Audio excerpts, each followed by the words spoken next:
আসসালামু আলাইকুম। সম্মানিত ভিউয়ার্স, আমরা উপস্থিত হয়েছি আমাদের 7 ইনফোটেকের ডেভেলপকৃত হসপিটাল ম্যানেজমেন্ট সফটওয়্যারের একটা ডেমো দেখার জন্য। অনেকেই জানতে চেয়েছেন কিভাবে একটা ডায়াগনস্টিক সেন্টার ম্যানেজমেন্ট ব্যবহার করতে হয়, পরিচালনা করতে হয়, সেটার ডেমো দেখতে চাচ্ছিলেন। তাই আমরা সেটা নিয়ে উপস্থিত হয়েছি। ফার্স্টে আমরা আমাদের একটা লিংক দেয়া থাকবে, একটা ওয়েবসাইট দেয়া থাকবে সফটওয়্যারের জন্য, ব্যাকএন্ডে প্রবেশ করার জন্য। আমরা সেটাতে একটা আইডি পাসওয়ার্ড দিব, আমরা সেটাতে আইডি পাসওয়ার্ডের মাধ্যমে প্রবেশ করতে হবে। ফার্স্টে আমি আমার যে আইডি পাসওয়ার্ড, ইমেইল অ্যাড্রেস এবং পাসওয়ার্ড এটা দিলাম। এরপরে লগ ইনে ক্লিক করলাম। ওকে, লগ ইনে ক্লিক করার পর আমার এখানে চলে এসেছে, অলরেডি দেখতে পাচ্ছি আমরা। আশা করি আপনারা সহজেই বুঝতে পারবেন, কারণ আমাদের ডায়াগনস্টিক ম্যানেজমেন্ট সিস্টেম যেটা খুবই সহজতরভাবে তৈরি করা, যাতে সর্বস্তরের সব শ্রেণী পেশার মানুষ যারা হসপিটাল বা ডায়াগনস্টিক সেন্টার বিজনেসের সাথে জড়িত তারা সহজেই বুঝতে পারে। তো ফার্স্টে আমাদের একটা জিনিস খেয়াল করতে হবে যে আমাদের পাশের মেনুগুলা কি কি মেনু আছে। এখানে প্রথমে আমরা দেখতে পাচ্ছি বিল, অর্থাৎ বিল হচ্ছে ক্রিয়েট বিল, তারপরে বিল লিস্ট। বিল বলতে বোঝানো হয়েছে আমরা যখন আমাদের কোনো কাস্টমার মানে গ্রাহক আসবে বা আমাদের কোনো পেশেন্ট আসবে, পেশেন্ট আসার পরে আমরা যখন এটাকে তাকে একটা বিল করে দিতে হবে, তাই না? সে কি কি টেস্ট করছে সেটা একটা টেস্ট। আমরা প্রথম থেকেই যেহেতু শুরু করলাম, প্রথম থেকেই দেখাচ্ছি আপনাকে। আর হোম পেজের এই যে বিষয়গুলো, এটা সহজভাবে বোঝানোর জন্য, হ্যাঁ, সহজে যাতে কাজ করতে পারে। কিন্তু আমরা বাম পাশের যে মেনু সেখান থেকে শুরু করতে যাচ্ছি। ফার্স্টে আমরা ক্রিয়েট বিলে ক্লিক করব। ওকে, আপনি দেখতে পাচ্ছেন ক্রিয়েট বিলে ক্লিক করার পরে একটা ফর্ম আসছে। ফর্মের এখানে প্রথমে ফার্স্টে কি করতে হবে, এই ডেট অটোমেটিক থাকবে, এখানে যেদিনের যে ডেট সেটা অবশ্যই এখানে উল্লেখ থাকবে। এরপরে সিলেক্ট রেফারেল ডক্টর, অর্থাৎ কোন ডক্টরের মাধ্যমে নিয়ে এসেছেন, তাই না? সেই ডক্টরের ব্যাপারটা এখানে উল্লেখ করে দিতে হবে। যদি সে সরাসরি ডক্টর বাদে আসে, অর্থাৎ রেফারেল পার্সন, পিসি ডাক্তার যাকে বলি আমরা, যাদের একটা কমিশন দিতে হয়, সেটা বাদে যিনি আসবেন সেটা দিতে হবে সেলফ, অর্থাৎ নিজে আসছে, নিজ উদ্যোগে আসছে। আর যদি কোনো হয় তাহলে যেমন এখানে একটা ফাউন্ডেশনের নাম দেওয়া আছে, আমি সেলফ দিচ্ছি। সেলফ দেওয়ার পর এখানে পেশেন্টের নামটা লিখবো আমি, তারপরে তার সেক্স, জেন্ডার যেটা সেটা উল্লেখ করে দিতে হবে। এরপরে দিতে হবে হচ্ছে পেশেন্টের এজ দিব, মোবাইল নাম্বারটা দিব, অ্যাড্রেসটা দিব এখানে।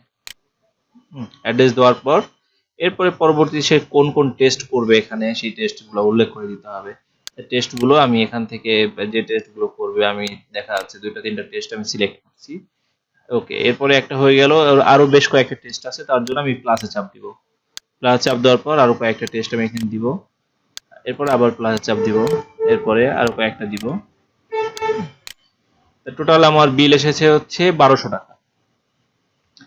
এখন 1200 টাকা আসলে আমি যদি মনে করি তাকে একটা ডিসকাউন্ট দিব, আমি সেটা এখানে 10% ডিসকাউন্ট দিব।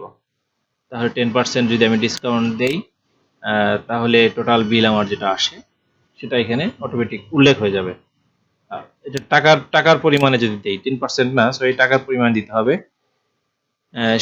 সেই ক্ষেত্রে আমি তাকে 100 টাকা ডিসকাউন্ট দিই। 100 টাকা ডিসকাউন্ট দিলাম।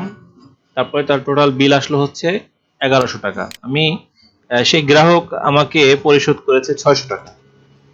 600 টাকা, 600 টাকা পরিশোধ করার পরে এইখানে একটা অপশন আছে ডিসকাউন্ট রেফারেন্স। এই যে 100 টাকা ডিসকাউন্ট দেওয়া হয়েছে, এখন যদি আপনি মনে করেন এই ডিসকাউন্টটা রেফারেন্স কে দিয়েছে, আপনাদের মালিক পক্ষের কারণে কি ডিসকাউন্টটা দেওয়া হয়েছে, কোন ব্যক্তিটা ডিসকাউন্টটা দিতে বলছে, আমরা সেই বিষয়টা এখানে উল্লেখ করব। আমি এখানে পেশেন্টের সেলফ দিলাম, অথবা এই ফাউন্ডেশনের আন্ডারে দিয়ে দিচ্ছি।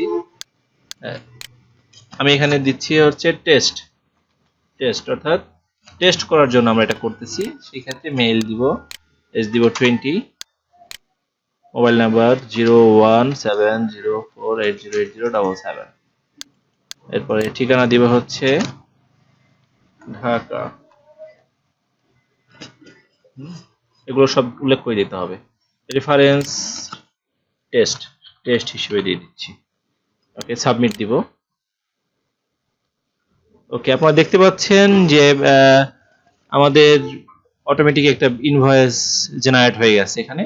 এখান থেকে আমরা ইনভয়েস দেখতে পারবো, অথবা আমি যদি মনে করি এই যে টেস্ট মানে বিল টেস্ট লিস্ট আর কি যেটাকে বলি, বিল লিস্টে যাব, সেখান থেকে এখানে দেখতে পাচ্ছেন আপনি ইনভয়েসে ক্লিক করব। ওকে, দেখেন চলে এসেছে। অলরেডি আমার একটা ক্লায়েন্টের ডাটা দেওয়া আছে এখানে, যে এখানে চলে এসেছে, আপনি দেখতে পাচ্ছেন।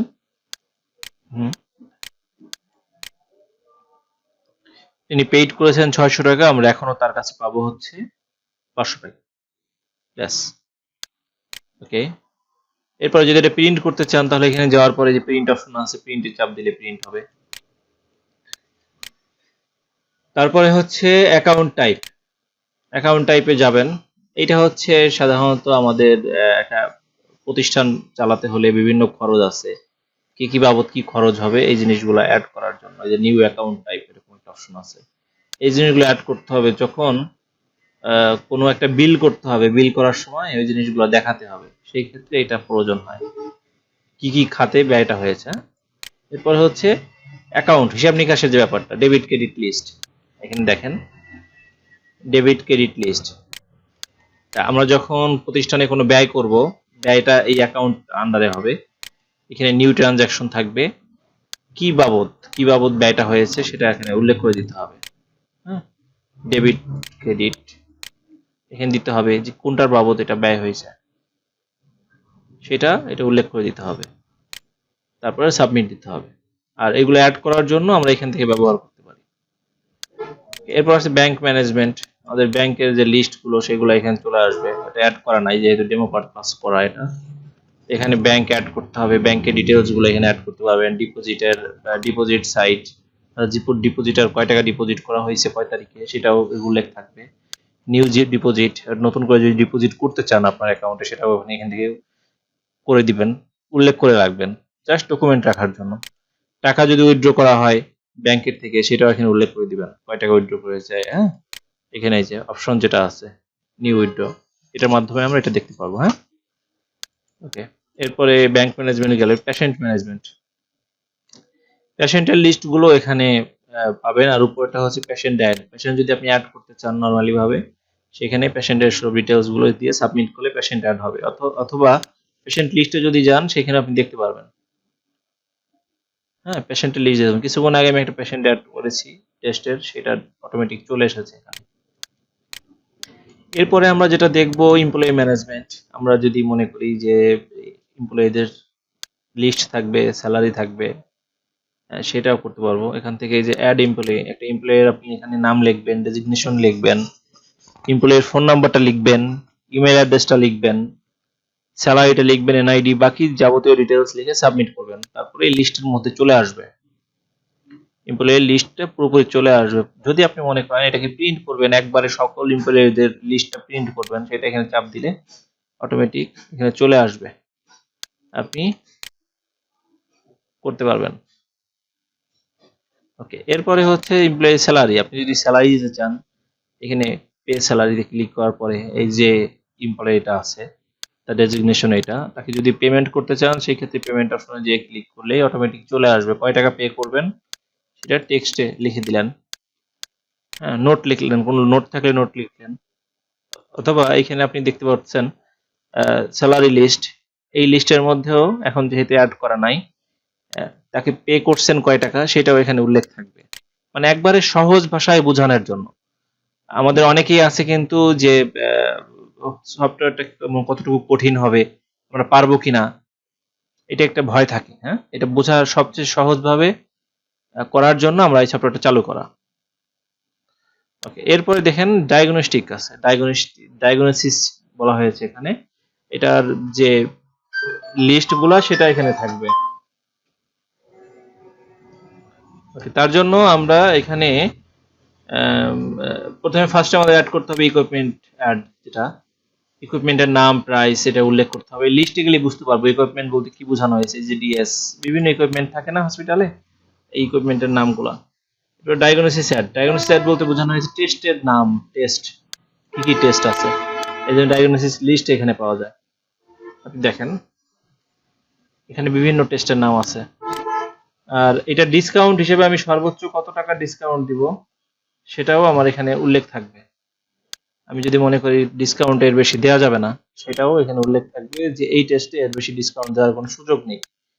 এই জিনিসগুলো এটা থাকবে এখানে। এই যে লিস্টে প্রিন্ট দিলে আপনি পুরো লিস্টে এখানে পাবেন যে কোন টেস্টের কত টাকা, তাই না?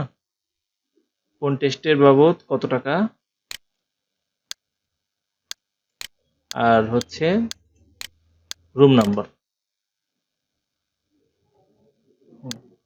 এখন আরেকটা জিনিস দেখেন, সেটা হলো আমাদের যখন আমরা অ্যাফিলিয়েট ডক্টর, যাকে পিসি ডাক্তার বলি আমরা, পিসি ডাক্তারের বিষয়গুলো একটু চিন্তা ভাবনা করতে হয়। কারণ একটা হসপিটাল চালাতে হলে গ্রাম অঞ্চলের থেকে পল্লী চিকিৎসক বা বিভিন্ন ধরনের ডক্টর থাকে, তাদের তো আমাদের অবশ্যই একটা কমিশন পার্সেন্টেজ দিতে হবে, হ্যাঁ?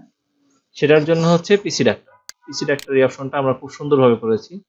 এখানে ফার্স্টে যেটা আছে অ্যাড অ্যাফিলিয়েট ডক্টর, দেখেন আপনি একটু এখানে অ্যাফিলিয়েট ডক্টর নেম, মানে যে পিসি ডক্টর তার নামটা এখানে উল্লেখ করবেন। এরপরে হচ্ছে মোবাইল নাম্বারটা, তারপরে হচ্ছে তার ডিগ্রি, কি ধরনের ডিগ্রি বা গ্রাম, এটা উল্লেখ করলেন পাশে। পার্সেন্টেজটা তাকে কত পার্সেন্ট দিতে যাচ্ছেন আপনি, টেস্টে তাকে কত পার্সেন্ট দিবেন, এটার একটা বিষয় থাকে। সেই পার্সেন্টেজটা এখানে উল্লেখ করে দিবেন। ওকে। আর এখানে হচ্ছে আপনার তার অ্যাড্রেস এবং তার সম্পর্কে যদি কিছু লিখতে চান এখানে দিয়ে সাবমিট করবেন। এই লিস্টগুলো আপনি এখানে দেখেন, অ্যাফিলিয়েট ডক্টর লিস্ট, এখানে দেখেন এই যে লিস্ট চলে এসেছে এখানে। অ্যাফিলিয়েট ডাক্তার লিস্ট চলে এসেছে। সেই ক্ষেত্রে 50% একটা পার্সেন্টেজ। এখন যখন আমরা সফটওয়্যারে অ্যাড করব সেই ক্ষেত্রে একটা পেমেন্ট আমাকে দিতে হবে, তাই না? তারপর আমি আহ, যখন আপনি একটা গ্রাহক অ্যাড করব সেই ক্ষেত্রে তাকে একটা পেমেন্ট অ্যাফিলিয়েট ডাক্তারে জমা হবে। পেমেন্ট জমা হওয়ার পরে আমরা যখন এই অ্যাফিলিয়েট ডক্টর লিস্টে যাব, এখানে একটা পেমেন্ট তার ব্যালেন্সে অটোমেটিক চলে যাবে, কত টাকা সে পাওয়ার কথা। পেমেন্টে যখন ক্লিক করব এখানে উল্লেখ থাকবে, আমি এটা দিয়ে দিলে এখানে সাবমিট করে দিব, এটা পেমেন্ট হয়ে যাবে। অ্যাফিলিয়েট ডাক্তার পেমেন্ট লিস্ট, অর্থাৎ এই পর্যন্ত ডক্টরদের কত দেওয়া হয়েছে সেটাও যদি তালিকা করতে চাই এখান থেকে। এরপর আমরা রিপোর্ট অপশনে যাব, রিপোর্টে বিল লিস্ট, ফুললি বিল লিস্ট দেওয়া থাকবে, তাই না? সবকিছু একবার উল্লেখ করা থাকবে।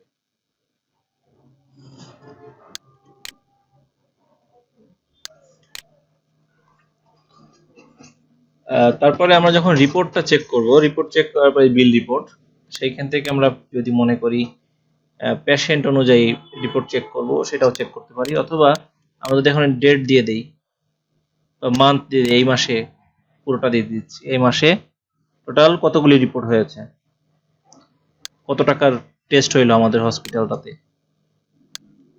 সবকিছু এখানে উল্লেখ করা থাকবে। কয় টাকা পেইড করা হয়েছে, কয় টাকা ডিউ আছে। আমরা যখন এই পিডিএফটা ডাউনলোড করব, ডাউনলোড হয়ে যাচ্ছে, এটা অটোমেটিক আমরা দেখতে পারতেছি, এটা দেখেন। ওকে। এরপর হচ্ছে টোটাল ট্রানজেকশন, সেটাও এখানে উল্লেখ থাকবে। হ্যাঁ, এখানে রিজন, কোন রিজনে এটা মানে কি করা হয়েছে আর কি, কি কারণ, এত টাকা কি কারণে ট্রানজেকশন করা হয়েছে, অর্থাৎ অর্থাৎ টোটাল খরচ হইলো কি কি খাতে, সেটা এখানে উল্লেখ থাকবে।